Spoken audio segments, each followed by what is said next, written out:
घोषितलिङ्गं मणिपतिवेष्टितशोभितलिङ्गं दक्षसूयज्ञविनाशकलिङ्गं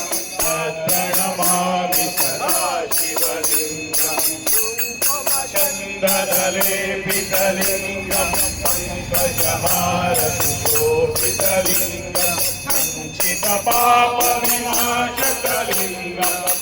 प्रणमामि सदा शिवलिङ्गं देवगणार्चितसेवितलिङ्गं भावैर्भक्तिविरेवचलिङ्गं दिनकरकोटिप्रभातलिङ्गं प्रणमामि सदा शिवलिङ्गम् अष्टदलोपरिवेष्टितलिङ्गं सर्वसमुद्रवकारणलिङ्गम् अष्टदरिद्रविनाशकलिङ्गं प्रणमामि सदा शिवलिङ्गं सुरगुरुसुरवरपूजितलिङ्गं सुरवरपुष्पकलार्चितलिङ्गं परमपदं परमात्मकलिङ्गं प्रणमामि सदा शिवलिङ्गम्